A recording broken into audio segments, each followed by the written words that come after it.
예, 오늘 우리가 함께 살펴볼 본문의 말씀은 우리가 함께 봉독한 바와 같이 룻기 4장 13절부터 22절까지에 기록된 본문의 말씀입니다. 룻기는 예전에도 한번 설교를 한 적이 있었는데 그때도 말씀을 드린 바와 같이 그 배경은 사사 시대를 배경으로 하고 있다라고 할 수가 있습니다. 룻기를 누가 기록하였는지 언제 기록되었는지에 대해서는 우리가 명확하게 알 수가 없습니다. 유대 랍비 전승에 의하면 사무엘이 이 룻기를 기록했다라고 그들이 보고 있는 문헌들에는 그렇게 기록이 되어 있긴 합니다. 하지만 그것을 우리가 얼마만큼 신뢰할 수 있을지에 대해서는 좀 의문이 드는 것도 사실입니다. 그렇기 때문에 우리가 이 룻기가 누가 기록하였는지 그것에 대해서 주목하기보다는 이 룻기를 왜 기록하셔가지고 지금의 우리로 하여금 이 본문의 말씀을 읽게 하시는지에 대해서 우리가 더 관심을 기울이는 것이 바람직한 신앙의 모습일 것이다라고 생각이 됩니다. 하지만 하나님께서 분명한 목적을 갖고 이 짧지만 아름답고도 완벽한 사랑 이야기를 기록하게 하시고 정경 가운데 포함하여 주셔서 이 시대에 우리에게 분명한 영적인 메시지를, 교훈을, 가르침들을 주고 계신 것은 분명한 사실일 것이다라고 생각이 됩니다. 우리가 잘 알고 있는 독일 출신의 문학가인 괴테는 이 룻기를 가리켜서 작은 분량으로 쓰인 가장 사랑스럽고 완벽한 작품이다라고 그렇게 평했다라고 잘 알려져 있습니다. 하지만 이 룻기는 예전에도 제가 한번 말씀을 드렸던 것처럼 단순히 한 남녀의 어떤 사랑 이야기를 다루고 있는 그러한 성경의 내용이 아니다라는 것을 우리가 꼭 명심을 하셔야지만 되겠습니다. 이 짧은 남녀의 사랑 이야기 그 이면에는, 그 내면에는 그리스도를 통해 나타내 보이시는 하나님의 그 당신의 백성을 향한 무한하고도 무조건적인 사랑과 구속 역사의 완성이라는 거대한 메시지가 담겨져 있는 것입니다. 오늘의 이 말씀을 통해서 하나님께서 당신의 백성들을 어떻게 사랑하시고 회복시켜 주시는지, 그 회복시켜 주신 당신의 백성들을 통해 어떤 역사를 이루어 나아가시는지를 함께 상고해 봄으로써 이미 우리에게 허락하신 은혜와 앞으로 허락하실 기쁨과 감사의 내용들을 깨닫고 누리게 되는 그런 은혜가 여기 모인 모든 주님의 자녀들에게 있으시기를 바라겠습니다. 오늘 본문의 말씀은 4장 1절부터 이어지고 있는 이야기의 흐름 가운데 있는 내용이라고 할 수가 있습니다. 그런데 이제 그 전에서부터 이제 내려오고 있는 흐름을 타고 내려오고 있는 전체 맥락의 이야기들을 한번 정리해서 간략하게 말씀을 드리자면, 보아스는 룻의 나오미에 대한 그런 어떤 효성이라든지 사랑에 대한 그러한 내용들을 이미 잘 알고 있었습니다. 그리고 자신에게 나온 이유가 어떤 육신적인 이유 때문이 아니라 죽은 남편과 시어머니를 향한 도리를 다하기 위함이었다라는 사실을 잘 알고 있었어요. 사실 룻에게는 반드시 엘리멜렉의 계대를 이어야지만 되는 그러한 책임과 의무가 부여되어 있지 않았습니다. 앞선 말씀 가운데도 우리가 이 룻기의 말씀들을 찬찬히 읽어보시면 아시겠지만, 룻은 얼마든지 자신의 고향으로 돌아가서 그 젊은 나이 가운데 새롭게 다른 사람에게 시집을 갈 수 있는 어떤 그러한 자격이 있었다라는 사실입니다. 그럼에도 불구하고 그는 젊은 남성이 아닌 이 시어머니가 이야기하는 나이가 많이 든 이 보아스를 향해 나와서 시어머니가 지시하는 대로 그 말씀 가운데 순종하는 행위들을 나타내 보입니다. 그러니까 이러한 룻의 행위가 시어머니를 향한 효성에서 비롯되었다라는 것을 본문 말씀은 증거를 하고 있고, 그러한 인식들이 당시에 그 주변의 모든 유대인들 가운데도 퍼져 있었다라는 사실입니다. 보아스는 룻이 자신에게 나온 것을 귀하고 또한 감사하게 생각을 했습니다. 왜냐하면 당시에 이 전체적인 문맥의 맥락들을 생각해 보았을 때 이 룻이 그 추수 때에 알곡을 줍는 그 일들을 감당할 때 그곳에는 많은 젊은 남자 일꾼들이 있었다라고 본문 말씀이 기록을 하고 있어요. 그리고 그 남자 일꾼들로 하여금 이 룻을 건들지 못하도록 보아스는 명을 내렸다라는 것이 성경 말씀에 기록이 되어 있습니다. 그러니까 이러한 내용들을 미뤄봤을 때 이 젊고 물론 외적으로도 아름다움이 있었을 이 룻에게 많은 젊은 그러한 남자들이 그런 어떤 청혼이라든지 구애를 했을 것이다라고 충분히 짐작을 할 수 있을 것입니다. 그럼에도 불구하고 룻은 그들의 어떤 그런 청혼이나 구애에 마음을 빼앗기지 아니하고 시어머니가 일러준 대로 나이가 많이 든 보아스에게 나아갔다라는 것이에요. 그 자체가 보아스가 보았을 때에는 너무나도 귀한 어떤 순종의 모습이다라고 생각을 했고, 또한 자신에게 나온 것에 대한 감사의 마음을 나타내 보여주고 있다라는 사실입니다. 그리하여서 자신이 그 고엘의 의무를 이행을 하겠다라고 그렇게 이야기를 했습니다. 하지만 본문의 내용의 그런 말씀들을 살펴보시면 순번상 자기보다 더 가까이에 있는 순번에 있는 이 고엘의 의무를, 그 직무를 감당해야 되는 사람이 있었다라는 것을 우리가 확인할 수가 있어요. 그래서 이 보아스는 그 절차대로 일을 진행하기 위해서 성문 앞에 10명의 장로와 자기보다 그 직분의 그 순서가 앞선 그 사람을 함께 모아놓고 질문을 하게 됩니다. 너가 나보다 순번상 더 앞에 있는 그 책임을 져야지만 되는 사람이다. 너가 이 고엘의 의무를 감당하겠느냐라고 질문을 했을 때, 처음에는 이 사람이 그 직무를 자기가 수행을 하겠다, 자기가 그 책임을 지겠다라고 대답을 했어요. 그런데 다시 한번 질문했을 때 이 사람이 아니다, 내가 그 권리를 포기하겠다라고 이렇게 대답을 합니다. 이 사람의 심경이 이와 같이 변화된 이유는 무엇이었겠습니까? 그러니까 처음에 이 순번의 보아스보다 순번이 앞선 사람이 이 의무를 이행을 하겠다라고 생각했을 때 이 고엘의 의무의 대상자는 나오미라고 생각을 했던 것이에요. 근데 우리가 알고 있는 것처럼 나오미는 나이가 어떻습니까? 나이가 많죠. 그래서 나오미랑 자신이 결혼을 한다라고 할지라도 나오미를 통해서 그 후사가, 그 자손이 나오게 될 것이다라고 생각을 하지 않았던 것이에요.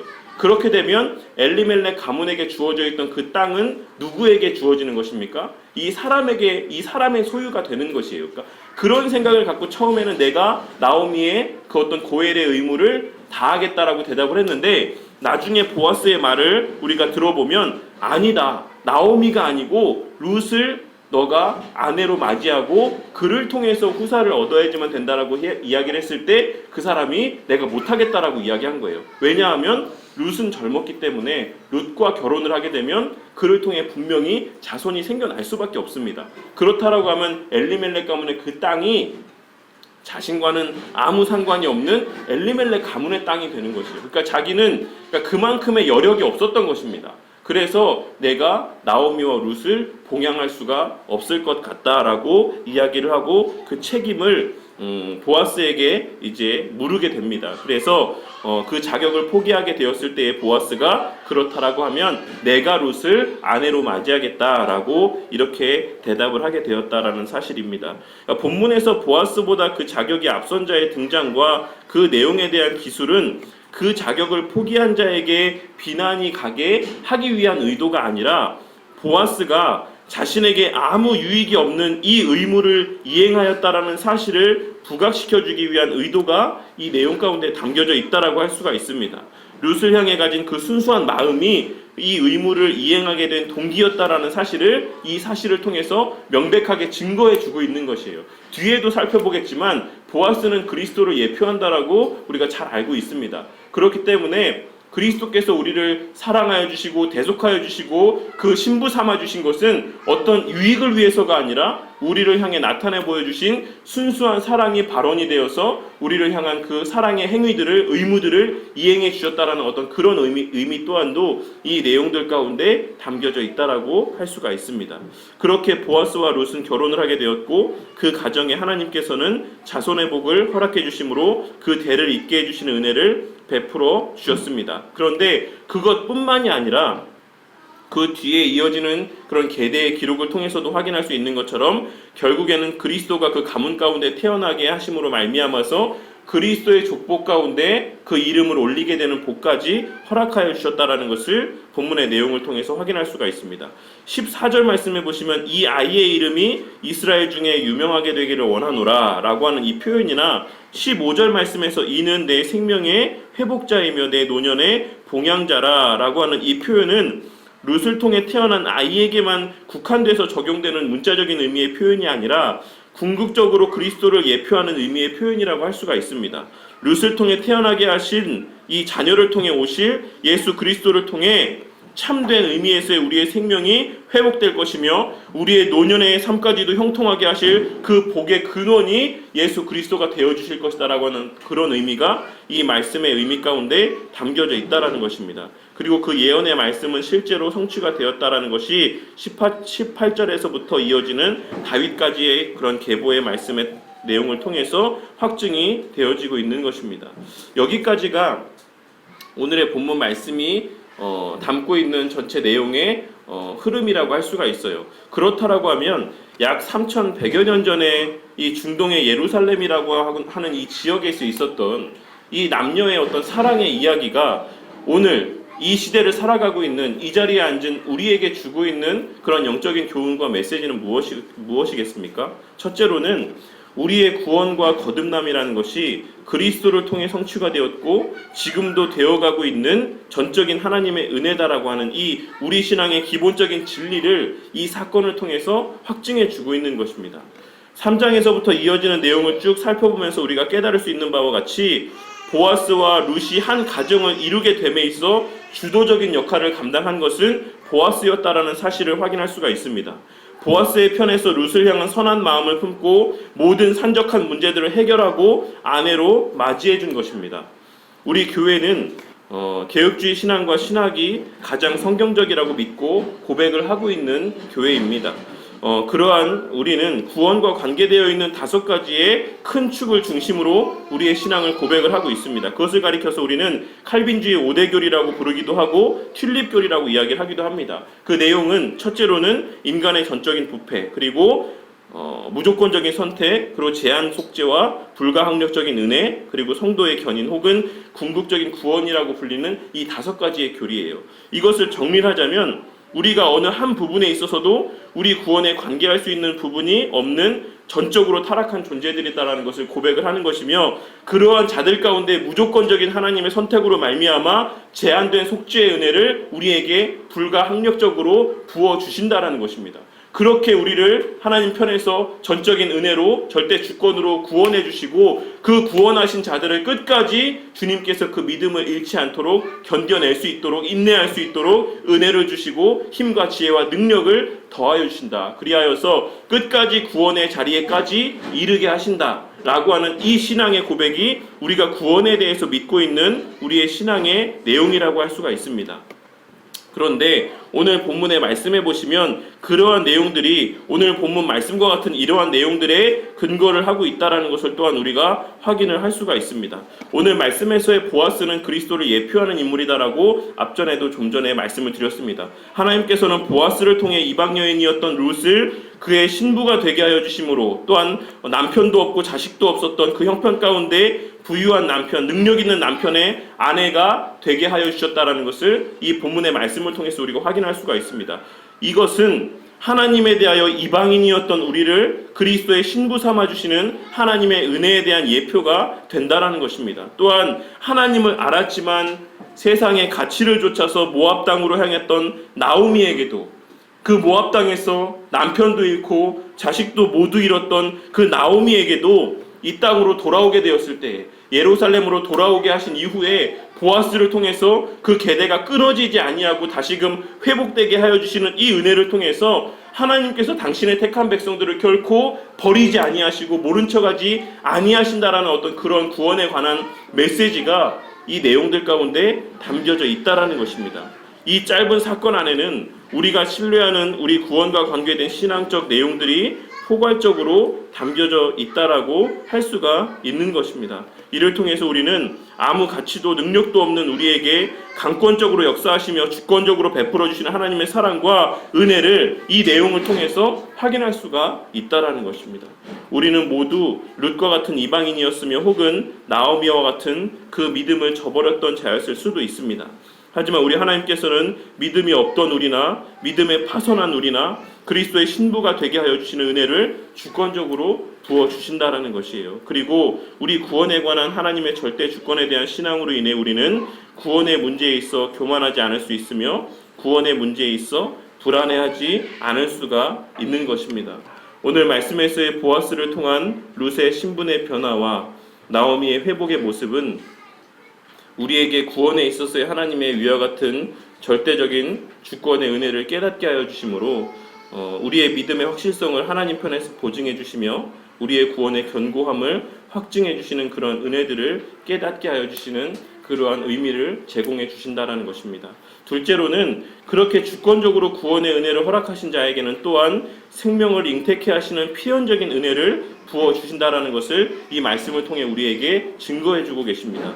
우리가 이와 같은 구원에 있어서의 하나님의 절대 주권을 고백할 때 가장 많이 우리의 믿는 이 신앙하는 바에 대해서 공격을 하는 어떤 그 내용이라는 것은 이렇게 우리가 하나님의 절대 주권에 의해서 구원을 받게 되고 구원의 은혜를 받아 누리게 된다라고 하면 우리의 신앙이 아무 어떤 책임감이 없는 어떤 그러한 신앙의 모습으로 변질되지 않겠느냐라는 이러한 공격들을 우리가 받게 됩니다. 실제로 하이퍼 칼비니스트라고 불리는 극단적인 칼빈주의자들은 이와 같은 삶을 살기도 합니다.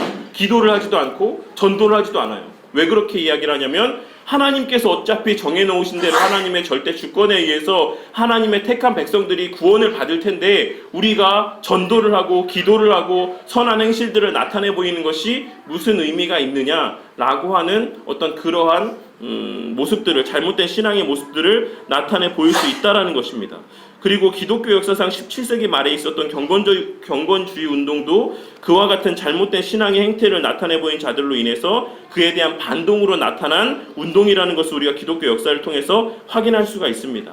그러니까 종교개혁 운동의 가장 핵심이었던 루터라는 사람, 그리고 루터를 따르는 사람들에게 있어서의 신앙의 가장 큰 목적이라는 것은 믿음으로 말미암아 구원을 받는 것. 그러니까 우리가 흔히 이신칭이라고 알고 있는 어떤 그 교리에 그 사람들의 모든 신앙의 관심과 초점은 맞추어져 있었어요. 하나님의 은혜로 우리는 구원을 받는다. 하나님의 은혜로 주어진 그 믿음으로 말미암아 우리는 구원을 받는다. 이 사실에 그들의 모든 신앙의 초점은 맞추어져 있었다라는 것입니다. 그런데 그렇게 되고 나니 그로 인해서 발생되는 문제가 무엇이냐면 그 이후의 삶은 무엇인가? 우리가 믿음으로 말미암아 구원은 받았는데 그렇다면 그 이후에 우리의 삶은 무엇인가? 라고 하는 의문에 대한 답이 그들에게 제시가 되지 않았던 것이에요. 그래서 그 당시에 그러한 신앙에 젖어있던 사람들로 하여금 시간 흐름에 따라 그들의 신앙에 있어서는 어떤 부도덕함이나 타락함이나 어떤 이러한 아무런 억압과 절제와 어떤 규범이 없는 그러한 신앙의 모습들, 그러한 것들이 나타나게 되었다라는 것입니다. 그러한 잘못된 신앙의 모습의 어떤 반응으로 인해서 경건주의 운동이라는 것이 독일로부터 시작이 되게 되었고 그로 말미암아 그것에 영향을 받은 나중에 존 웨슬리라는 목사님을 통해 우리가 잘 알고 있는 감리교 이 교파가 생겨나게 되었다라는 사실입니다. 하지만 이에 언급된 이러한 부정적인 신앙의 모습들은 어디까지나 성경을 바르게 이해하고 있지 못함에서 비롯되는 오류라고 할 수 있는 것이지 일반적인 개혁주의 신앙 안에 있는 신앙인의 모습이라고 할 수가 없습니다. 우리가 믿는 개혁주의 신앙 안에서의 구원이라는 것은 종착점이 아니라 그것이 마침이 되는 것이 아니라 구원이 바로 우리에게 있어서의 시작점이 되고 출발점이 된다는 것을 우리가 명심을 해야지만 돼요. 하나님의 은혜로 말미암아 우리가 구원을 받았다. 그렇다라고 하면 새롭게 생명이 잉태된, 새롭게 생명이 주어진 우리에게 있어서의 중요한 것은 그 부여받은 생명으로 이제 우리가 무엇을 할 것인가 라는 것에 우리의 초점과 우리의 시선이 향해야 된다는 것이 바로 우리 개혁주의 신앙 안에서의 신앙인들의 바른 삶의 가치관이 된다는 것입니다. 오늘 말씀에서 하나님께서는 룻을 보아스의 아내가 되게 하여 주신 것뿐만이 아니라 그로 하여금 생명을 잉태케 하시는 은혜 또한 베풀어 주셨습니다. 이는 문자적 의미에서의 하나님의 구속 역사를 완성해 나아가시는 한 과정으로서의 잉태의 과정이기도 하지만 동시에 영적인 의미에서의 열매 맺는 삶을 의미하는 것이기도 하다는 것을 우리가 명심할 필요가 있습니다. 하나님께서 우리에게 영적인 새 생명을 허락해 주셨을 때에 그 생명은 잉태하고 열매 맺는 생명이다라는 것을 우리가 반드시 깨달아야지만 된다라는 것이에요. 생명의 본질이 무엇입니까? 생명이라는 것의 본질이 무엇입니까? 생명이라는 것의 본질은 성장과 번식과 활동성입니다. 성장하지 않는 생명은 참된 생명이라고 할 수가 없어요. 움직이지 않는 생명은 참된 생명이라고 할 수가 없습니다. 그리고 활동하지 않는, 번식하지 아니하는 그러한 생명이라는 것은 참된 생명이라고 할 수가 없다라는 것이에요.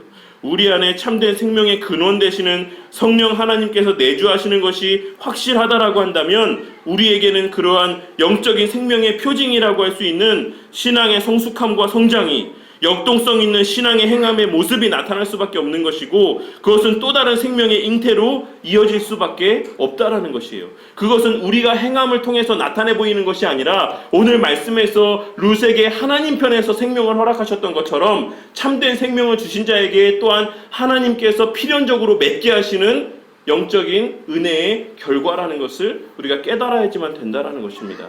그래서 예수님의 동생 야고보 사도는 야고보서 2장 14절부터 26절까지의 긴 본문의 말씀을 할애하면서 우리가 너무나도 잘 알고 있는 말씀, 행함이 없는 믿음은 그 자체가 죽은 것이다라고 말하고 있는 것이에요. 행함이 없는 믿음이 헛것이다라고 말씀하고 있는 것입니다. 이것이 바로 그 안에 참된 성령 하나님으로 말미암은 생명이 있을 때에는 거기에 행함이 없을 수가 없다, 움직임이 나타나지 않을 수가 없다, 열매를 맺지 않을 수가 없다라고 하는 그 기본적인 신앙의 원리를 증거해주고 있는, 선포해주고 있는 그러한 말씀이다라고 할 수가 있는 것입니다.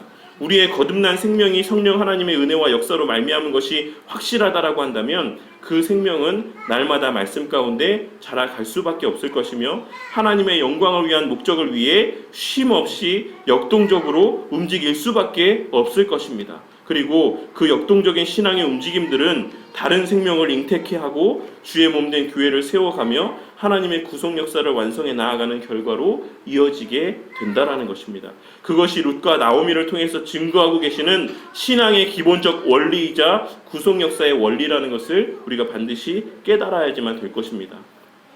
제 아이들이 가장 많이 듣는 말이 있어요. 여러 가지 말을 듣지만 오늘도 아마 이 말이 좀 적용이 될 거라고 생각을 하는데, 아이들이 움직이지 않으면, 아이들이 시끄럽지 않으면 아이가 아니다 라고 하는 이러한 말들을 제가 많이 듣게 됩니다. 우리가 영적인 면에서 활동적이지 않다라고 하면, 우리가 영적인 면에서 잠잠한 신앙을 산다라고 하면 그것은 정상적인 신앙의 삶이 아니다라는 것을 꼭 깨달으시기를 바라요. 우리 안에 정말로 참된 생명이, 정말 살아 역사하는 꿈틀대는 그런 신앙이 우리 가운데 자리하고 있다라고 하면 우리의 신앙은 결코 잠잠할 수가 없습니다. 우리의 신앙은 제자리에 멈춰 있을 수가 없어요. 우리의 신앙은 늘 영적인 의미에서, 신앙적인 의미에서 시끌벅적할 수밖에 없는 것이고, 부지런히 부단하게 움직이는 삶의 역동적인 그 삶의 모습이 증거될 수밖에 없다라는 사실입니다. 그리고 그 움직임을 통해서, 그러한 영적인 의미에서의 참된 생명의 몸부림을 통해서 우리 주님께서는 또 다른 생명을 잉태케 하시는 복을 우리 각자에게 허락해 주신다라는 것입니다. 이 사실을 깨닫고 행함이 없는 죽은 믿음이 아닌 참된 믿음 가운데 생명력 넘치는 행함을 통해 주님 주시는 열매가 풍성히 맺히는 신앙의 삶의 복을 충만히 누리게 되시는 우리 성도님들이 되시기를 바라겠습니다. 마지막 셋째로는 그렇게 잉태케 하신 새 생명을 돌보고 양육하는 것 또한 우리의 책임이라는 사실을 이 본문의 말씀을 통해서 우리에게 증거해 주고 있으십니다. 16절과 17절의 말씀을 보시면 나오미가 아기를 받아 품에 품고 그의 양육자가 되니 그의 이웃 여인들이 그에게 이름을 지어주되 나오미에게 아들이 태어났다 하여 그의 이름을 오벳이라 하였는데 그는 다윗의 아버지인 이새의 아버지였더라 라고 이렇게 기록을 하고 있습니다. 오늘 본문 말씀에서 본질적으로 기업 물을 대상은 앞서 서두에도 말씀드렸던 것처럼 나오미였습니다. 그리고 현실적으로 아이를 낳은 것은 룻이었지만 그를 통해 계대가 이어지게 된 것은 성경 말씀을 통해 나오미의 계대가 이어졌다라고 본문 말씀은 증거를 하고 있어요. 그러한 맥락에서 나오미가 아들을 낳았다라고 성경 말씀은 증거를 하고 있다라는 것입니다. 그렇기에 성경 말씀은 17절 말씀에 기록된 바와 같이 그 모든 책임, 양육의 책임 또한도 나오미가 지게 되었다라고 성경 말씀이 증거를 하고 있어요. 나오미가 룻을 보아스와 연결해주는 일 가운데 쓰임을 받았지만 결과적으로 룻과 보아스가 결혼하게 된 것은 누구를 통해서입니까? 하나님을 통해서였습니다. 룻을 통해 아이가 출산되었지만 결과적으로 그 생명은 하나님께서 룻을 통해 나게 하셨던 것처럼 마찬가지로 교회의 새로운 성도가 발걸음하게 되는 것은 우리 각자가 나오미와 같은 중매쟁이가 돼서 그들을 말씀이신 예수 그리스도 앞에 인도하여 오는 것이지만, 궁극적으로 그를 신부 삼으시는 것은 하나님의 역사다라는 것을 우리가 깨달아야지만 된다라는 것입니다. 마찬가지로 우리 각자가 한 영혼을 품고 기도하며 그들을 영적으로 해산하는 수고를 통해 한 영혼을 하나님 앞으로 인도하는 것이지만, 근본적으로 그 영혼을 품게 하시는 것, 그 영혼을 해산케 하시는 것, 그것은 하나님이 하시는 것이다라는 것을 명심해야지만 됩니다. 우리가 오늘 나오미에게 허락하신 오벳을 품고 그의 양육자가 된 것에서 기억하고 깨달아야지만 될 것은, 그렇게 해산케 하신 영혼을 돌보시는 것도 앞서 우리가 살펴본 바와 같이 궁극적으로는 하나님이시기는 하지만, 교회로 인도된 영혼들을 돌보시는 것이 궁극적으로는 하나님이시기는 하지만, 그 수단이 존재한다는 것을 우리가 간과해서는 안 된다는 것이에요. 그 돌보심의 수단이라는 것은 우리 개인인 것이고 교회이며 우리 각자에게 부여된 사명이라는 사실을 우리가 꼭 명심해야지만 된다는 것입니다. 그리고 그것을 나오미가 의무감으로 행한 것이 아니라 주체할 수 없는 기쁨으로 행하였던 것처럼, 우리 또한 우리를 통해 교회로 발걸음하게 하신 영혼들을 기쁨으로 품고 양육할 수 있어야지만 된다는 것이에요. 그것은 그 영혼을 인도한 개인에게 부여된 사명인 동시에 우리 교회 공동체에 부여하시는 하나님의 사명이라는 것을 이 말씀을 통해 깨닫는 우리 성도님들이 되시기를 바라겠습니다. 오늘날 개혁주의 교회 가운데 가장 큰 문제점으로 지적되는 것 중 하나는 너무 딱딱하고 사랑이 느껴지지 않는다라는 것이에요. 새로운 사람이 교회를 방문을 해도 그 사람을 사랑의 시선으로 바라보는 것이 아니라 저 사람이 어떤 사람인지, 저 사람의 신앙의 정도가 어떠한지, 저 사람이 이 교회 공동체에 유익이 될 것인지 아닌지를 먼저 생각을 하고 판단해서 그 사람을 대한다라는 것입니다. 그런데 그러한 것은 하나님께서 기뻐하시고 바라시는 교회의 모습이 되는 것이 아니다라는 것을 우리가 꼭 기억을 해야지만 될 것이다라고 생각이 듭니다. 우리가 흔히 하나님의 속성에 대해서 이야기를 할 때에 사랑과 공의에 대해서 이야기를 하지만, 이 두 속성 가운데 어느 한편에 치우칠 때가 많은 것이 사실입니다. 앞서 말씀드린 것처럼 개혁주의 진영에서는 하나님의 이 공의된 속성, 하나님의 거룩하신 속성에만 우리의 초점을 맞춘 나머지 그 거룩함이 훼손받지 않기 위해서 지나치게 경계심을 갖고 지나치게 어떤 경계선을 정하고 사람들이 그 안으로 들어오는 것을 경계하는 그러한 모습을 나타내 보이는 것도 있는 것이 사실이고, 또한 복음주의 진영에서는 지나치게 하나님의 사랑이라는 속성을 강조한 나머지 어떤 성도들이 성경적인 바람직한 신앙의 삶을 살지 못함에도 불구하고 그것을 정죄하지 아니하고 치리하지 아니하고 무조건적인 수용의 모습을 나타내 보이는 것 또한도 오늘날 교회들의 모습이다라는 것입니다. 하지만 하나님의 이 두 가지 사랑과 공의의 속성이 하나님 안에 조화롭게 공존하고 있는 것처럼, 교회 가운데서도 이 두 가지 속성은 바람직하게 조화롭게 공존해야 된다는 것을 우리는 명심해야지만 된다는 것이에요. 하나님의 거룩한 공의의 속성도 우리가 중히 여기고 그것에 대해서 가치 있게 귀히 여기는 그러한 삶의 모습을 나타내 보이는 것도 물론 중요하지만, 동시에 하나님의 그 사랑의 속성에 근거해서 많은 이들이 교회로 발걸음하게 되었을 때, 하나님께서 나로 하여금 교회로 발걸음하는 성도들을 인도하게 하셨을 때에 그 영혼들을 사랑으로 품고 기쁨으로 양육하는 책임들 또한도 우리가 감당해야지만 된다라는 것입니다. 우리 교회가 오늘의 말씀을 통해서 또 새롭게 이 은혜들을 깨닫게 됨으로 말미암아 하나님께서 보내어 주시는 정말 천하보다 귀한 영혼들을 정말 사랑으로 그들을 품고 그들을 바른 진리의 말씀으로 양육하는 그 일 가운데 하나님의 공의와 하나님의 어떤 사랑의 속성이 조화롭게 이 교회 가운데 어우러지고 잘 녹아들므로 말미암아서 정말 이 교회가 정말 거룩함 가운데 사랑이 넘치는 교회로 세워져 나아가게 되는 은혜를 누리게 되시기를 주님의 이름으로 간절히 축원합니다. 오늘 이 시간에 우리는 이 예배 자리 가운데 각자 내 의지로 나왔다라고 하는 생각하시는 분들도 있을 것이고, 또 어떤 사람들은 정말 마지못해서 내가 정말 이곳에 끌려 나왔다라고 생각하는 분들도 있을 것이다라고 생각이 됩니다. 하지만 우리 그리스도인들에게 있어서는 우연이라는 것이 없다라는 것을 우리는 너무나도 잘 알고 있습니다. 우리가 지금 이 자리에 앉아서 말씀을 듣고 있는 것은 하나님께서 우리에게 베풀어 주시는 주권적인 은혜의 결과다라는 사실을 꼭 깨닫는 우리 성도님들이 되시기를 바라겠습니다.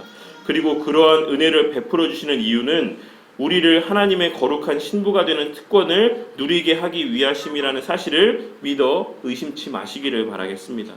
지금 당장 하나님이 믿어지지 않는다라고 낙심하거나 불안해하거나 혹은 구원의 확신이 없는 것 같다라고 마음 가운데 정말 불안한 마음을 품고 살아가는 그러한 성도님들도 있을 것이다라고 생각이 됩니다. 하지만 그러한 어떤 신앙의 불완전함 때문에 흔들리고 낙심하는 어떤 그런 모습을 나타내 보이지 마시기를 바라겠습니다. 우리 성도님들을 이 예배의 자리, 말씀의 자리로 인도하신 우리 하나님께서 나오미와 룻을 보아스 앞으로 인도하신 그 하나님께서 보아스를 통해 그 생명을 회복하여 주신 것처럼 그리스도를 통해 이 자리에 모인 하나님의 백성들의 참된 신앙을 회복하여 주실 것입니다. 그리고 말씀을 통해 그 삶이 궁핍하거나 곤고하지 않도록 끝까지 우리의 삶의 봉양자가 되어 주실 것을 이 본문의 말씀을 통해서 선포하고 계심을 깨닫고 마음에 새기시는 성도님들이 되시기를 바라겠습니다. 그리고 그렇게 주님의 신부가 되고 주의 몸된 교회의 일원이 되게 하여 주심으로 신앙의 열매를 맺게 하시고 더 나아가서 또 다른 생명을 잉태케 하시는 은혜를 필연적으로 맛보게 해 주실 것이다라는 사실 또한도 마음 가운데 새기시는 우리 성도님들이 되시기를 바라겠습니다. 그리고 그렇게 우리로 하여금 해산케 하심으로 체험케 하실 그 놀라운 기적의 결과인 교회로 보내어 주시는 천하보다 귀한 한 영혼들을 기쁨으로 정말 마지못해서가 아니라 정말 진정으로 나오미가 그 자녀를 안을 때처럼 사랑으로 품고 감사함으로 품고 양육하는 우리 교회와 우리 교인이 되기를 바라겠습니다. 오늘날 수많은 그리스도인들이 확신 없는 신앙의 삶을 살아가고 있고 또한 아무런 겉으로 표출되는 열매가 없는 신앙의 삶을 살아가고 있고 새로 교회를 찾는 성도들에 대하여 무관심한 신앙의 삶을 살아가는 모습들을 어렵지 않게 발견할 수가 있습니다. 오늘의 이 말씀이 바른 신앙을 깨닫게 하는 수단이 되어서 어느 순간 속에서도 흔들림 없이 분명한 구원의 확신 가운데 살아가게 되는 그런 원동력이 되는 말씀이 되어지고 역동성 있고 생명력 있는 열매 맺는 신앙의 삶을 살아가게 되는 그러한 원동력이 되는 말씀이 되어지고 또한 하나님의 귀한 영혼들을 사랑으로 품고 양육하기를 결단하고 또한 소원하게 되는 그러한 원동력이 되는 말씀이 되어짐으로 말미암아서 이 바른 교회를 통해 성취해 가실 하나님의 구속 역사를 함께 목도하고 그 귀한 은혜의 자리에 함께 동참케 되시는 우리 모든 성도님들이 되시기를 주님의 이름으로 간절히 축원합니다.